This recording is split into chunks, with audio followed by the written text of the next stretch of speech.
Olá, queridos irmãos professores da Escola Bíblica Dominical. Esta é a última lição do nosso trimestre que trata, olha aqui, o Decálogo, a ética do Sinai. Nós temos aqui o Sermão do Monte, onde Jesus traz para si e explica e aplica de modo legítimo, dando o sentido espiritual da letra, né? Paulo diz que a letra mata, o espírito vivifica, ele se refere à letra da lei. E a letra, pela letra, realmente é cansativa e só traz que não faça, não pode. Jesus está mostrando o lado positivo disso, porque o que tem esse não pode de bom, né? E Jesus aqui valoriza a lei e o lado espiritual, a aplicabilidade da lei, sobretudo a dos 10 mandamentos. Bom, espero que você leia o texto e o último, nós já estudamos todos os mandamentos, mas agora nós estamos vendo aqui um desdobramento deles pela mensagem dada por Jesus ali no Sermão do Monte. Alguns estudiosos estimam que a fala de Jesus teria durado mais ou menos uma semana ali, né? Ele ia, voltava e apenas as lembranças do que ouviram que foram escritas e ficaram para nós aqui. Quanta coisa Jesus não teria dito que nós perdemos. Mas tá bom, né? O Espírito Santo, ele escolheu a porção certa para fazer a Bíblia, né? Bem, Jesus dá início ao seu ministério pelo Sermão do Monte, estabelecendo por meio dele as bases teológicas do seu ministério terreno. Ele trabalhou lá em Isaías capítulo 61, falando, né? O Espírito do Senhor está sobre mim. Ele evoca o Antigo Testamento para mostrar a legitimidade na sua fala. Então ele pegava, por exemplo, as traduções, além do que estava escrito, havia também a tradição oral, a Mishnah. E Jesus, ele evoca a tradição oral para dizer assim, ouvistes o que foi dito, quer dizer, o comentário dos rabinos acerca das leis. Muitas vezes havia distorção. E ele dizia assim, eu, porém, vos digo. Ele não estava mudando o que fora escrito, ele estava apenas corrigindo o que fora dito, né? A interpretação que os rabinos davam aos escritos da lei mosaica, né? Bem, Jesus começa ali pelas bem-aventuranças. Ele fala, bem-aventurados os pobres de espírito. Ele está falando da pobreza material para ilustrar a verdadeira pobreza, a pobreza que interessa a Deus. Tem uma pobreza que interessa a Deus? Tem, a pobreza da alma ou do espírito, né? Ainda que eu sou tricotomista, hein? Eu creio em alma, creio em espírito, são coisas distintas. Mas aquela que se dá no interior do indivíduo. E o que ela expressa? Ela reconhece que a graça de Deus não é para merecedor, não é para quem merece coisa alguma. A pobreza de espírito, ou o pobre de espírito, é aquele que comparece diante de Deus vazio de si mesmo. Eu não sou ninguém, não tenho nada. Entendendo que é total dependente da sua graça e da sua misericórdia.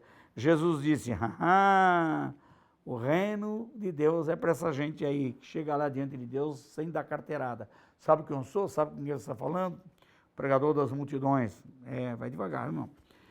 Bem-aventurados os que choram. Jesus chorou, Pedro chorou, homens do passado choraram, nós choramos. E a Bíblia diz que Deus recolhe as nossas orações. O que é que nós choramos? Nós choramos quando dói, quando perdemos alguma coisa, pela falta de alguém, por alguma tristeza. Choramos por várias razões.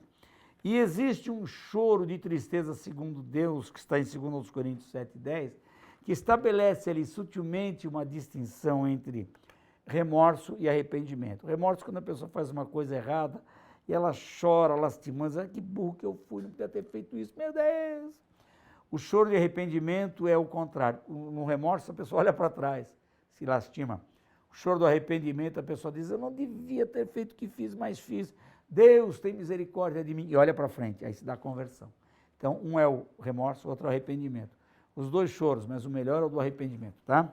Bem, bem-aventurados esses, hein? E a Bíblia diz que Deus um dia limpará dos seus olhos toda lágrima. Que lindo isso, né? Temos um histórico de lágrimas diante de Deus, está em Apocalipse capítulo 7, versículo 17. Bem-aventurados os mansos, porque eles herdarão a terra. E mansos, olha Moisés. Moisés foi o homem mais manso da terra. Teve um dia que ele perdeu a calma, né? Feriu a rocha em vez de falar com ela.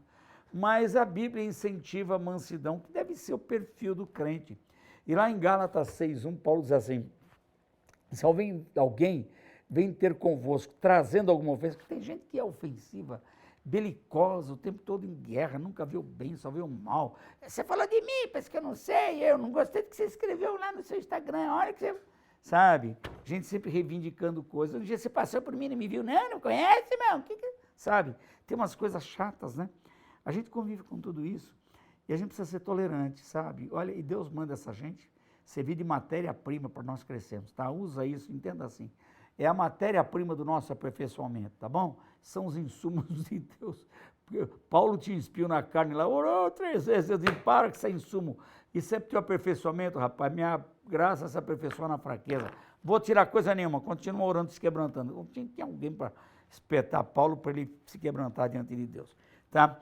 E aí nós temos aqui o caso de gente que sempre traz uma perturbação. Então, se alguém vem ter convosco trazendo alguma ofensa, vós que sois espirituais, diz Gálatas 6:1, encaminhai o tal com espírito de mansidão.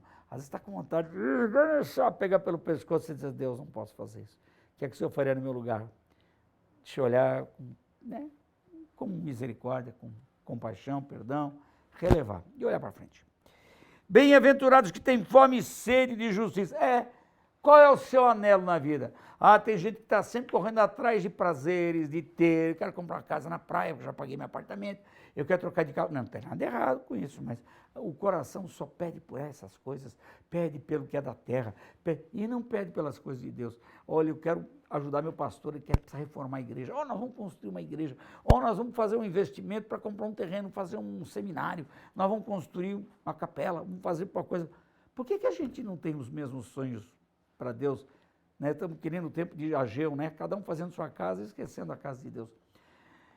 A gente precisa ter fome e sede de justiça. Isso implica em fazer as coisas que agradam a Deus. E Deus é justo. Então, não aceite na sua vida mentira, não aceite roubo, não aceite tirar proveito de alguém, não aceite caluniar, não aceite conteste. Sabe? Sede e fome de justiça. Dê prioridade ao reino de Deus na sua vida, você vai praticar isso. Jesus falou que quem faz isso, lá em Mateus 6,33, tem tudo com ele, né? Bem-aventurados os que têm fome de justiça, buscar primeiramente o reino de Deus e sua justiça e todas as coisas vos serão acrescentadas. Bem, além dessa fome, tem outra bem-aventurança, os misericordiosos. Misericordioso, sabe quem é? Aquela pessoa que demonstra a capacidade de perdoar, assim como foi perdoado por Cristo. Use misericórdia, tá? Tenha no seu coração lugar para perdoar as pessoas, ser paciente. Tolerância, como está fazendo falta isso, né? Ser mais tolerantes. A palavra do credor, que Jesus contou em Mateus 18, evidencia bem o que a misericórdia faz com alguém que precisa, né, dela. Muito bem.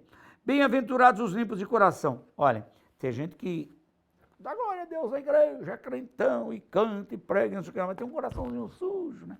Cheio de más intenções, lascívia, pensamentos impuros, carnais, sensuais, isso é coração impuro. Jesus disse, quem tem coração puro vai ver a Deus. Será que isso aí abre a possibilidade de a gente considerar que alguns vão para o céu sem ver a Deus? Eu não sei, mas se a gente ler o Salmo 24, versículos 3 e 4, está na lista daqueles que vão subir ao monte do Senhor. Naquela lista está quem é limpo de coração. Agora, vê se é cabível o crente ter mente suja e querer entrar no céu, hein? Não combina, tá? Bem-aventurados os pacificadores. Quem são esses? Os que promovem a paz. Qual é a nossa saudação? A paz do Senhor, irmão. Paz do Senhor. Quando é a paz, não dê assim de paz. Paz, Senhor, paz, Senhor, paz, Senhor. Olha que feio que ficou. Paz, Senhor. Paz, Senhor. Paz, o que é paz, Senhor? Paz, Senhor. Fica, paz, Senhor. A paz do Senhor. E agora a paz. Estão aí condensando paz. Paz de quem? Eu não quero a sua, eu quero a de Deus. Ela está aí, então essa eu quero. Né? E Jesus deu uma valorização à paz. Se você chegar num lugar, bater, for cumprimentar e der a paz, a pessoa não receber, sacode a poeira do pé e pega ela 2 vezes para você. O que significa isso? Se sacudir a poeira do pé é o seguinte, não é fazer um gesto. Jesus mandou, pronto, não tem mais nada a ver com isso. Nada disso. Ignora, sacudir a poeira dos pés significa não carregue a lembrança daquele ato, vai embora. E a paz que você teria perdido por aquela ofensa, volta para você. Olha, ele não quis, mas eu tenho, ela está aqui comigo, tá bom? Então você vai embora e não carrega a lembrança, sem mágoa, sem ressentimento. Os pacificadores não são apenas pessoas que vivem em paz, mas são os que levam a paz. E bem ali o salmista diz, bem-aventurados os pés, conformosos os pés daqueles que anunciam a paz, né? E é esse é o caminho que nós temos que tomar, serão chamados filhos de Deus. Bem-aventurados os que sofrem perseguição por causa da justiça. Olha que aplicação que Jesus está dando, pegando todo o conceito da lei, todo o conteúdo da lei, tornando isso agora algo prático e espiritual na vida, né, do povo de Israel que o ouvia naquela hora. Diante da perseguição, os discípulos não devem fugir, antes devem alegrar-se nela. Aí Jesus vai falar sobre o testemunho cristão, sal da terra e luz do mundo. Olha só, quanto custa o sal? É um dos produtos mais baratos no mercado hoje. Mas sabe de uma coisa? Sabe que o sal já valeu, 1 quilo de sal valeu 1 quilo de ouro? Houve país, a Índia pagou a sua dívida com a Inglaterra com ouro, né? Gandhi promoveu esse trabalho de recolher sal para pagar a dívida com a Inglaterra, né? Há outros países que pagaram sua dívida externa também com sal. Daí vem a palavra salário, a pessoa, o escravo, recebia o seu pagamento em forma de sal, porque ele podia vender o sal, valia muito. Salário, daí vem a palavra salário. O sal é usado para fazer papel, para fazer tinta, para fazer remédio. O sal tem grande utilidade, o cloreto de sódio vem de sal. E o sal tem grande proveito, grande utilidade, tem muito valor. E o sal insípido para que serve para nada. Como o churrasco sem sal, dá licença, não dá, né? Então, a gente tem que pensar nisso. Jesus disse, vós sois o sal da terra. O sal tem valor, tá? No tempo que ele falou isso, ainda era considerado mais ainda do que hoje. Tem valor, deve fazer toda a diferença, e assim é o crente. Ele tem que pôr valor onde chega. Tem gente que diz, não é nem sal, não tem nem sal, nem açúcar. Tem que ter sim. E luz do mundo, Deus é luz. E habita numa luz inacessível de glória. Jesus é a luz do mundo. E assim como Jesus, o crente deve dar bom testemunho do que prega. A nossa pregação deve ser corroborada, confirmada pelo nosso testemunho. E a gente tem que fazer as coisas de Deus sem esperar receber aplauso. Aí Jesus vai de uma coisa para outra. Ele fala da cólera que mata, as ofensas. Tá? Então, você não só matar alguém com as mãos, mas também com palavras de ofensa. Já foi falado isso lá atrás, naquele mandamento, não matarás. Bom, aqui Jesus lembrou que o Sinédrio tinha uma lei para quem chamasse o outro de louco. Mas Jesus foi além e falou assim, quem chamar de raca? O que é raca? Não tem tradução, já explicamos, mas vem da mesma raiz da palavra cuspir, ou seja, menosprezo. Olha, só de você menosprezar uma pessoa, você já é réu do fogo do inferno. Misericórdia, que o Senhor nos ajude, tá? A reconciliação precede o culto. Quando você tiver alguma coisa contra alguém, vem para a igreja oferecer seu culto, mas você tem lá uma pendência, vai lá. Irmão, eu te ofendi, falei o que não devia, tá chateado comigo? Me perdoa, irmão, vamos arrumar essa situação, vamos ficar de bem, tá? Dá o dedinho aí. Aí você vem oferecer o seu culto a Deus.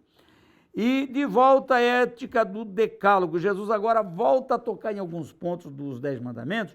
Ele fala, não adulterarás. É exatamente aqui que Jesus expande a questão do adultério e entra para responder a pergunta dos discípulos sobre a questão do apedrejamento, que agora foi substituído por carta de Moisés, como já explicamos em outra aula, né? Em vez de apedrejar, dá carta de divórcio e aquele que casa, pode casar de novo se ela quiser, aquele que casa com ela está errando, mas o homem que deu a carta de divórcio está livre porque foi vítima de um ato de infidelidade.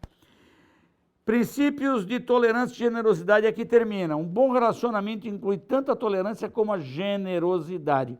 A generosidade é o ato de estender a mão, de dar, é uma expressão de amor, de emprestar a quem pedir. O crente não pode ser tão avarento a ponto de não socorrer quem está necessitando. Mas já emprestei para ele, uma vez não me devolveu. Empresta 2, irmão. Mas já emprestei 3, então empresta 4. Já emprestei 5, empresta 10. Tá? A não ser que a pessoa seja abusada, vagabunda, não quer trabalhar, vive da... Mas se a pessoa é realmente carente e necessitada, faça uma investigação e veja o que você pode fazer. Às vezes ela está precisando mais do que dinheiro, está precisando de uma ajuda, uma orientação. Né?